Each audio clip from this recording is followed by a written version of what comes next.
Welcome to the deep dive, everybody. Today we're diving into Prometheus, and this book is making some waves, in Catholic circles. It's by Álvaro Calderón, and he's taking a look at Vatican II. He's arguing that it represents, maybe even a dangerous shift toward humanism in the church. And you know what? You guys asked for a deep dive on this book, and that's what we're going to do, so we're not skipping anything. It's a bold book, for sure. Calderón, he's not just giving us another opinion on Vatican II. It's more like, well, he's throwing down a challenge to how Catholics traditionally think. Yeah, and that's what makes this deep dive so interesting. I mean, we're not just talking about history here. We're wrestling with ideas, ideas that shaped the modern church and still cause debate today. And to help us understand it all, we've got expert speaker here. He's our expert on Catholic theology. It's great to be here. So Calderón's main argument, it depends on his view that Vatican II is like, well, it's like the official embrace of humanism in the church. And he thinks this humanism, even though it's trying to blend, old and new ideas, it ends up putting human values above, divine ones. It's basically like he's arguing that Vatican II shifted the church's focus from God to man. Okay, so he's saying Vatican II made the church focus more on human experience and less on, I don't know, divine authority. Could you explain what that actually means?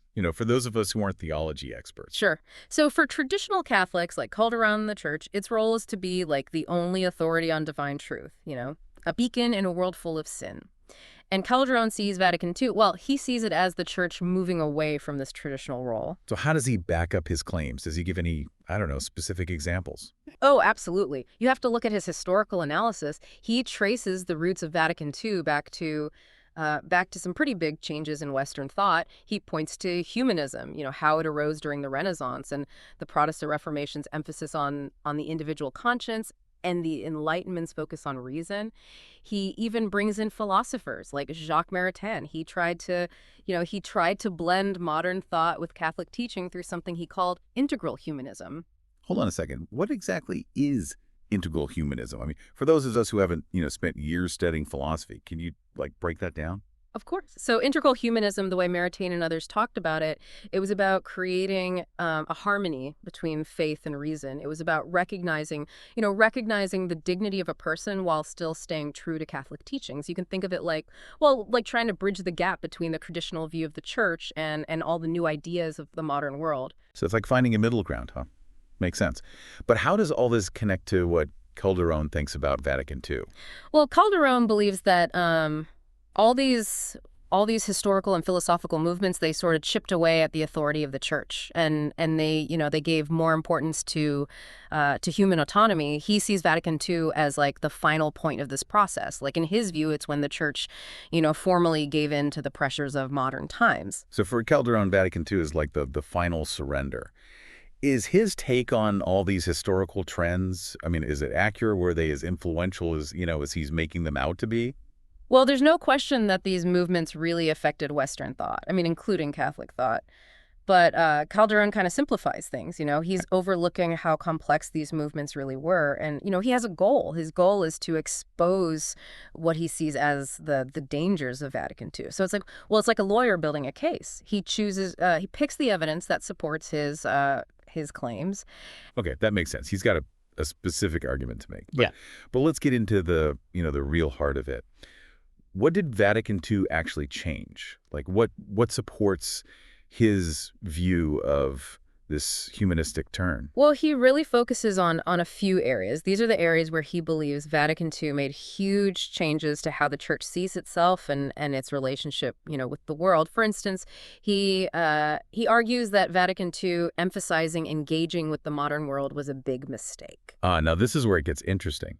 I've heard that Vatican II really pushed for the church to be more present in the world. So why is Calderón seeing that as such a problem? You got to remember, Calderón, he's coming from this, traditionalist perspective. So Vatican II, it was all about dialogue and collaboration, working with other faiths and secular institutions. The idea was that the church needed to really address, social and political issues. But Calderón sees this as a dangerous thing, blurring the lines too much. I can see his point. But wouldn't some people argue that being more engaged, makes the church more relevant, Yeah. more accessible, to people today? You're right. You're right. The leaders of Vatican II, they knew that there was this, growing gap between the church and modern society. They felt that if the church got more involved, if it participated in the world, it could spread its message, better, more effectively. So for Calderon, this engagement, it comes at too high a price. It's like he's saying they're diluting the church's, its spiritual authority. It's like he sees any kind of adaptation to the modern world as a weakness. Exactly. Now, let's talk about something that really, really bothers Calderon. This is the council's concept of the church as the people of God. He thinks this idea is really problematic. Okay, what's so controversial about that? Explain it like I'm five. Yeah. Why would the people of God idea be such a big deal? Okay, so imagine the church is a family, right? And everyone, clergy and regular folks, everyone's united by their faith and by baptism. That's the core of the people of God idea. But Calderon is arguing that this undermines the authority of the church hierarchy. It blurs the lines, it blurs the lines between those who lead, like the priests and the bishops and the regular members. So he's worried that Vatican II kind of flattened the church's structure, Hmm. like making it less clear who's really in charge, Yeah. and then less able to hold on to those, traditional teachings. Exactly. He sees it as taking a step towards a more democratic, less hierarchical way of governing the church, one that weakens those lines of authority that he sees as so essential. But wouldn't people who support this view say, wouldn't they say it empowers everyday Catholics? Like it gives them more of a sense of, I don't know, ownership, responsibility. Oh, absolutely. The idea is that, by recognizing the inherent value and role of every single believer, Vatican II, it encouraged the laity to, participate more in the mission of the church. But Calderon, well, he seems to view this with, deep suspicion. To him, empowering the laity, well, it's a potential threat to that traditional structure of the church. Yeah, you got it. Now, another point of contention is the council's stance on ecumenism, Wow. reaching out and building relationships with other Christian denominations. This idea of the church adapting to the modern world, Mm. it really comes through in their approach to ecumenism, doesn't it? I mean, Vatican II, it really promoted dialogue and unity with other Christian groups. Mhm.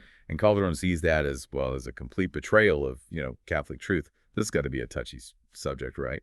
Well, Especially with the church traditionally claiming to be, well, the only true path to salvation. You're absolutely right. Calderon sees the council embracing ecumenism as watering down Catholic doctrine. He can't wrap his head around the idea that other Christian communities could also have some truth.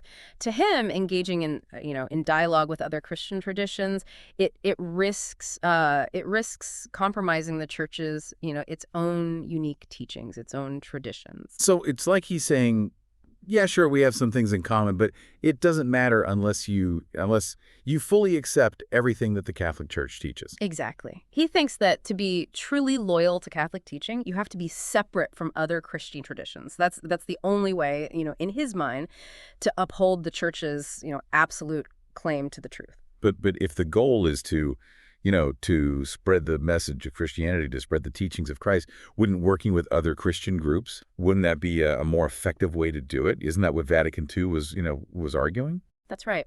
The leaders of Vatican II, they emphasize that even with theological differences, all Christians are united, They're united by their baptism and their belief in Jesus Christ. They believe that ecumenism could help heal those old rifts, within Christianity, and that it could lead to greater understanding and cooperation by emphasizing what we share instead of the differences. They were hoping to create, a more unified Christian presence, in the world. Interesting. So Vatican II is about building bridges. And yet for Calderon, that bridge building it's a form of surrender. Now, another area where Calderon takes issue is, well, it's the council's affirmation of, the right to religious freedom. Yeah, this is a tricky one. See, Calderon is a traditionalist, and this really clashes with Vatican II's, more nuanced stance. He struggles with the idea of people choosing their own religion when the church teaches that it's the only true path to salvation. So he's wrestling with this tension between I don't know, respecting individual choice and upholding the church's claim to, to ultimate truth. It's like he sees these two ideas as totally incompatible. Yes, and he worries that, religious freedom could lead to indifference or even hostility towards the church. That's a valid concern. But how did Vatican II address this, this apparent contradiction? Vatican II recognized the inherent dignity of every person, and their right to freedom of conscience. The Council Fathers, they argued that nobody should be forced into religious belief. People should be, free to seek truth in accordance with their conscience. So Vatican II was trying to balance, the church's claim to truth with with an individual's right to believe what they choose. Exactly. And this attempt to navigate all the complexities of the modern world, it's exactly what Calderón finds so unsettling. It represents, a move away from that traditional view of the church, as having this absolute authority when it comes to matters of faith. Now, this next topic gets a bit more into the details of Catholic theology. So Calderón, he takes issue with the Council's emphasis on the Paschal mystery. This is where Calderón's theological objections they really come into play. He argues that Vatican II, by emphasizing the entirety of Christ's life, his death, his resurrection, the whole Paschal mystery, it downplays how important the crucifixion is, as the sole source of salvation. He sees this as trying to soften the harsher aspects of Christianity to make it more, I don't know, appealing to modern sensibilities. So for Calderón, by focusing on the broader story of Christ's life, Vatican II kind of misses the central point, the crucifixion as the act that atoned for humanity's sins. You got it. Calderón sees this as a subtle but a dangerous shift away from from that traditional understanding of salvation. So it's like saying that just because a movie has a happy ending doesn't mean the hero didn't have to go through some rough stuff to get there. Would that be a fair comparison? That is a great analogy. For Calderón, the crucifixion is the defining moment for salvation. And focusing on the whole of Christ's life, it dilutes the power of that sacrifice. Fascinating. But wouldn't those who support Vatican II, wouldn't they argue that the Paschal mystery, it encompasses, the fullness of Christ's saving work, and that the resurrection, it's just as important as the crucifixion? You're exactly right. They would say that the resurrection is, integral to the story of salvation. They wouldn't say that Vatican II, diminished the crucifixion. They'd say that it put it in a broader context, a context of hope and resurrection. So this really comes down to two different ways of understanding the core beliefs of the faith, and this fundamental disagreement. It's at the heart of Calderón's critique of Vatican II. You got it. It all boils down to how you interpret, the most essential parts of the Christian faith. This disagreement about the Paschal mystery, it kind of highlights a key theme in Calderón's book. And that's the whole challenge of balancing those human values with divine truths in the church today. You see, he believes that Vatican II, by trying to make the church more, more palatable to modern ways of thinking, it actually weakened those core beliefs of the faith. It's almost as if he's saying they've traded the power of the cross, for the appeal of self-actualization. Yeah, that's a great way to put it. He sees this change as a betrayal of the very heart of Christian belief. The idea that our salvation hinges on Christ's atoning sacrifice. And this goes back to his concern that Vatican II puts, human values above divine ones. For him, any attempt to sort of reconcile Christianity with modern thought, it's basically diluting, the kind of principles of the faith. It's like he's saying, you can't be a true Christian and embrace those, those modern values. Yeah, and this raises the question, how do you balance those timeless truths of faith with the ever-changing landscape of human experience? It's a question that's puzzled theologians for centuries, and it's it's especially relevant in today's world. It's a tough one, but Calderón seems to think that Vatican II kind of tipped the scales too far in favor of that human experience. Yeah, and that it's jeopardizing the church's spiritual authority. It's important to remember that Calderón is writing from a, from a very specific perspective. He's a traditionalist Catholic. So for him, the church's main job is to protect the deposit of faith, to be this beacon of truth in a world that he sees as increasingly lost. So from his perspective, any attempt to adapt to the modern world, to make the faith more relatable, more understandable, it's a potential danger. Exactly. He sees Vatican II's, that openness to dialogue, its emphasis on human dignity, on freedom, as well as straying from that traditional role. But the church has always, adapted to changing circumstances, hasn't it? Yeah. I mean, the early church, they had to figure out how to navigate, the Roman Empire. And that was no easy feat. You raise a great point. The church, it's never been static. It's always, evolved, adapted to new challenges, to new cultural contexts. The question is, at what point does adaptation, become compromised? And for Calderón, Vatican II crossed that line. He thinks it went too far in accommodating that, that spirit of modernity, and that it sacrificed, those essential truths of the faith along the way. You have to remember, this is just one perspective. Lots of theologians, lots of church leaders, they offer more nuanced interpretations of Vatican II, interpretations that emphasize how the council, is still connected to tradition. There's a whole range of views on this. That's what makes this deep dive so interesting. We're not just revisiting those old disagreements. We're grappling with ideas that have shaped the church, the church we see today, and ideas that people are still, debating. And that's exactly why Calderón's book, even though it has its flaws, it's still worth exploring. It challenges us, to examine our own beliefs, to consider different viewpoints, to really wrestle with that complex relationship between, faith and reason. Well said. It would be easy to just dismiss his arguments as outdated or extreme, but there is value, in confronting his concerns, even if ultimately we disagree with his conclusions. One thing that struck me about Calderón's book is his focus on the role of the laity. He seems to view any empowerment of the laity as a potential threat to that, traditional church structure. That's a sharp observation. For Calderón, the church is, it's inherently hierarchical. There's a clear line between the clergy, the ones who are ordained to lead and to teach, and the laities, the ones who are called to follow and obey. So he's clinging to that traditional pyramid structure with the Pope, at the top, and the laity forming the base. Exactly. Any attempt to make that pyramid less steep, to give the laity, a bigger voice, a more active role, it's seen as, as moving away from that model.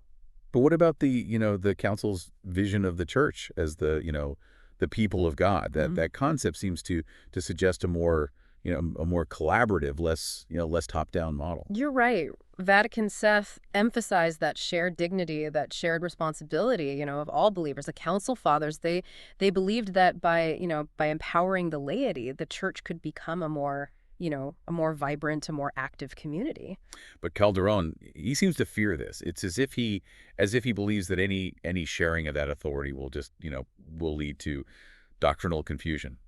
Like a free-for-all when it comes to morality. His fear is that giving the laity too much power will undermine the church's ability to speak with one voice, when it comes to matters of faith and morals.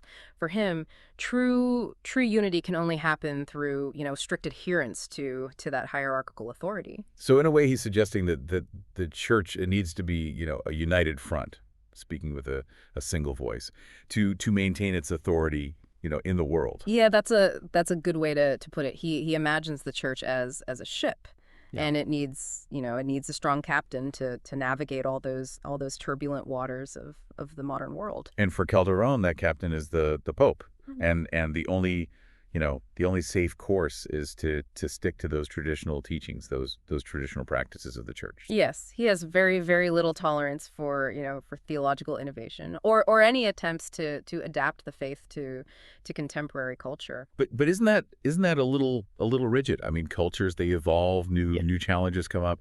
How can the church, stay relevant if it refuses to engage with those changes? Yeah, that's a question that really divides Catholics. Some like Calderón, they think the church has to hold on to those unchanging truths, even if it means losing touch with the modern world.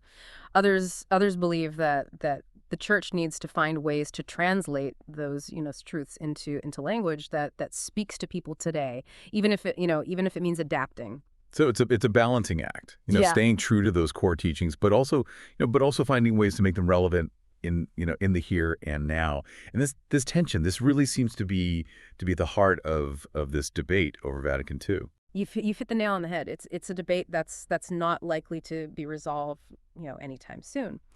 Another area where Calderón, where he really digs in his heels, is the council's approach to ecumenism. He seems to think that any attempt at dialogue or cooperation with other Christian denominations, it's a betrayal of Catholic truth.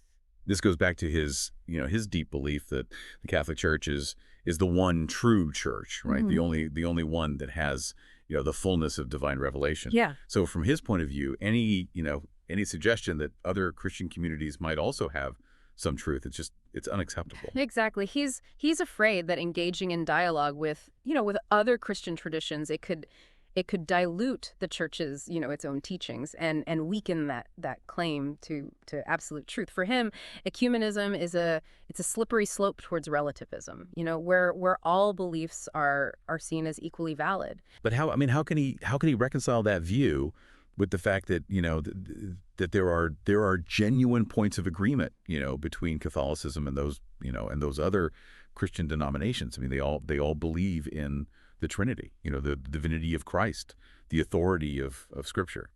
This is where his argument gets a little tricky. He seems to dismiss any common ground as superficial or even deceptive. He's so focused on the differences that he overlooks those shared beliefs that actually unite Christians. It's almost as if he's saying, sure, we might agree on some basics, but it doesn't mean anything unless you buy into the the whole package of Catholic teaching. That's a good summary. Yeah, he's working from a very, very narrow and exclusive understanding of what it means to be a Christian. But didn't Vatican II try to move beyond that kind of sectarianism? It seems like the Council Fathers, they thought that by focusing on those shared beliefs and engaging in respectful dialogue, the church could help heal those historical divisions within Christianity. You're absolutely right. They saw the divisions within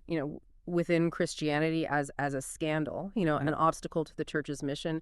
They believed that by acknowledging those truths held by other Christian communities, the church could create more unity, more understanding. But for Calderón, that outreach, it's a form of betrayal.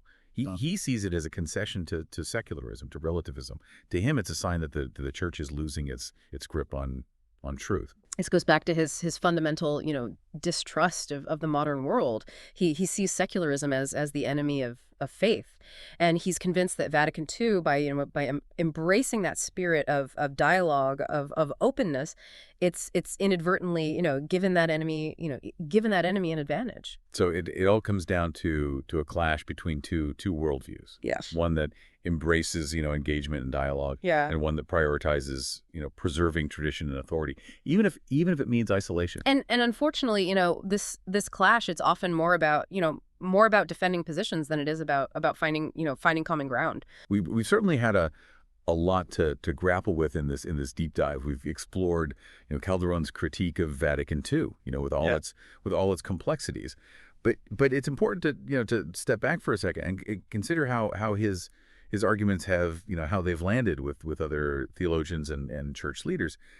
Has he been completely dismissed as a fringe figure, or has his book has it sparked some genuine debate within the church? Calderón's book has definitely stirred the pot, so to speak. But Right. but we got to remember he comes from a particular theological perspective, one that's shared by a relatively small but vocal group within the Catholic Church. So he's not entirely alone, but he's not exactly, the voice of the majority either. That's a fair assessment. Yeah, he represents a kind of traditionalist Catholicism that's always been a little wary of Vatican II and its reforms. And how have other theologians, how have they responded? Have they taken his critique seriously?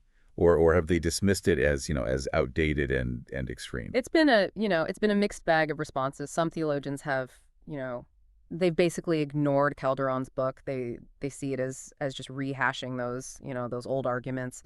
Others have, they've engaged with his critique, more seriously. They acknowledge that even though his analysis might be flawed, he does raise some valid concerns about how Vatican II has been interpreted and put into practice. So there's a recognition that even if you don't agree with his his conclusions, his book can still be a good starting point for meaningful discussion, for debate. You're absolutely right. I think that one of the valuable things about Calderon's book, even if you find his arguments unconvincing, is that it makes you confront some really fundamental questions. Questions about what the church is, what its place is in the world, what its mission is in the 21st century. It's kind of like a theological workout, right?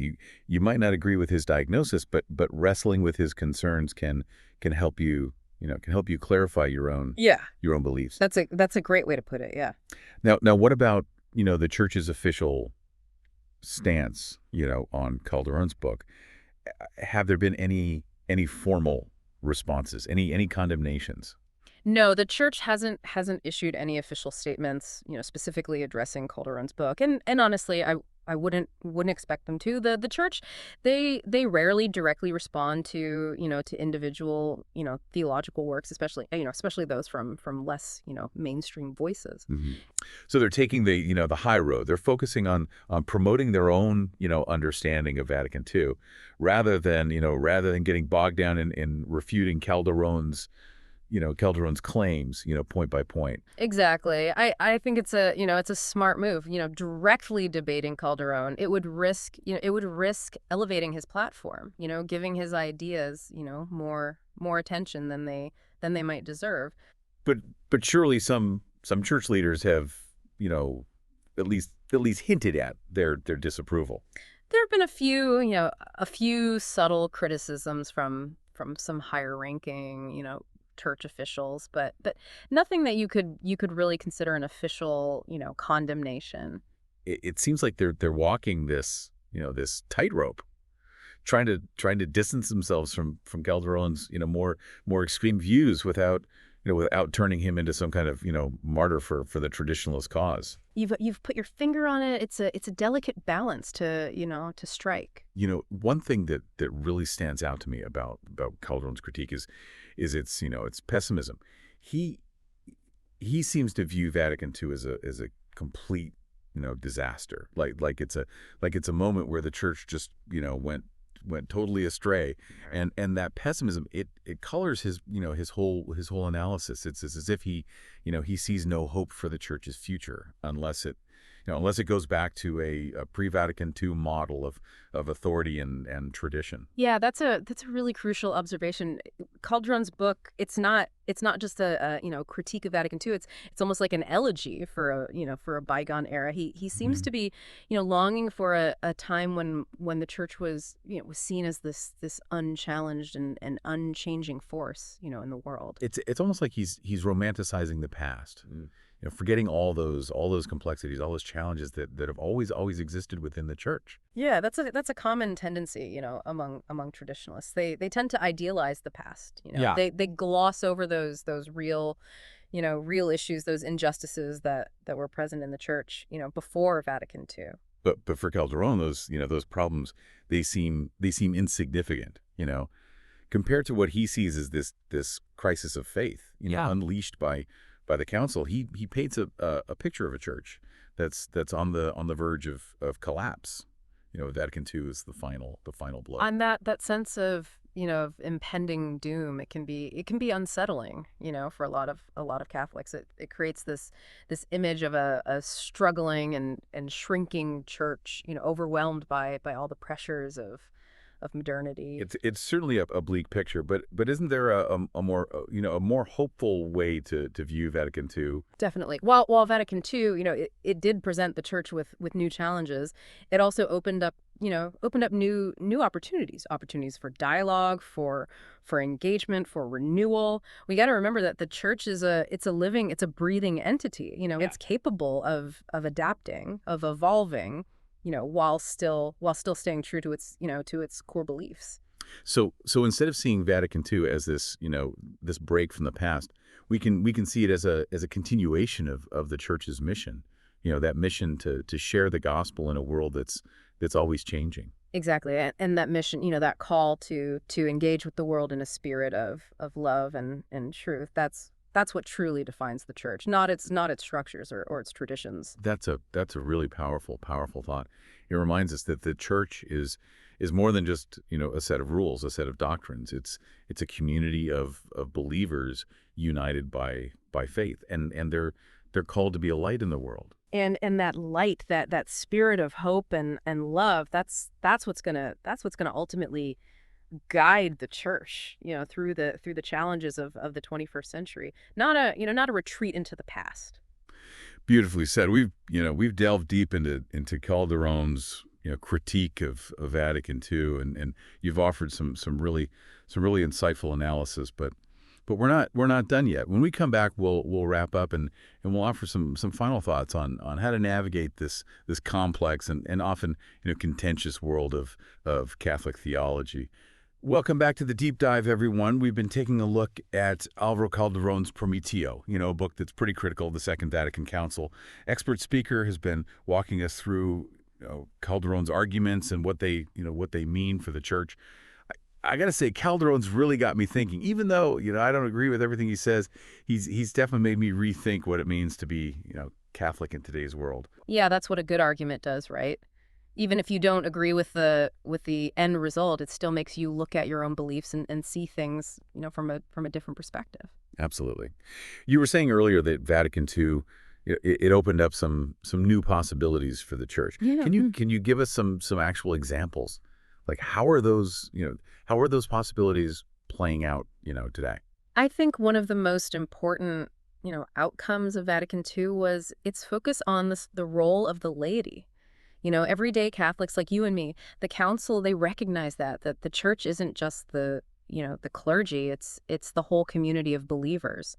And Vatican II, it called on the laity to really take part, to share the faith, to promote social justice, to participate in the life of the church. So it's not just about, going to mass and following the rules. It's about actually, living your faith out in the world. Yeah. Being a witness to the gospel. Yeah. in everyday life. Exactly. And I think we see that happening now. We see all these lay people who are involved in ministries and charities, in social justice movements.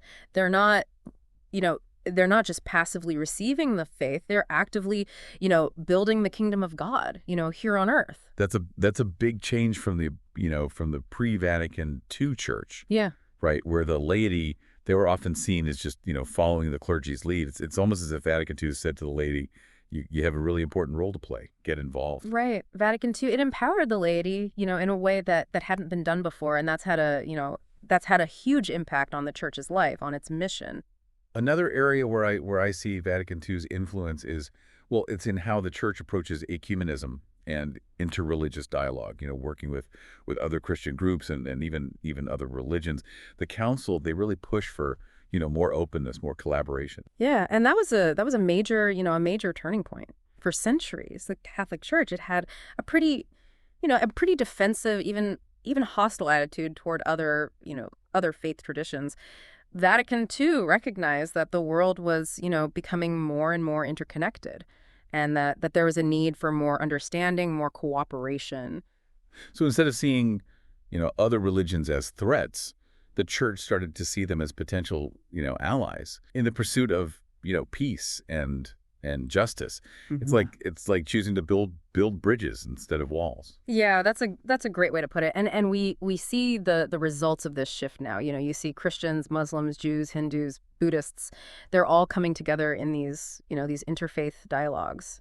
all over the world to address those, those common concerns like poverty, the environment, I violence. imagine this is something that Calderon, with his more guarded, Yeah. Perspective would have a hard time accepting. Yeah, it probably would challenge his viewpoint. He seems to believe that any kind of collaboration, with those outside the Catholic Church, it's a compromise of the faith. But for those who support Vatican II, this openness, this engagement, it's essential, if the church wants to be a relevant and prophetic voice, in the world. Absolutely. The church, it can't afford to be isolated, to be, out of touch. It needs to be involved in conversations, with the world. It needs to be listening to what people are struggling with and offering its own unique insights on how to create a more just and compassionate society. So would it be fair to say that even with all the controversy it caused, Vatican II has actually helped the church become more engaged, more relevant in the world? Yeah, I think that's true. Of course, there's still a lot of work to do, and the church is, it's still wrestling with the challenges of the modern world. But I do think that Vatican II it offered a kind of map, for navigating those challenges, a map that prioritizes dialogue, engagement, and a real commitment to social justice. You've given us a lot to think about today, expert speaker. Yeah. And I know our listeners will keep thinking about these questions long after, this deep dive is over. Yeah. Speaking of thinking, I want to leave our listeners with a final thought. So Calderon, he focuses on what he sees as the dangers of the church, adapting to the modern world.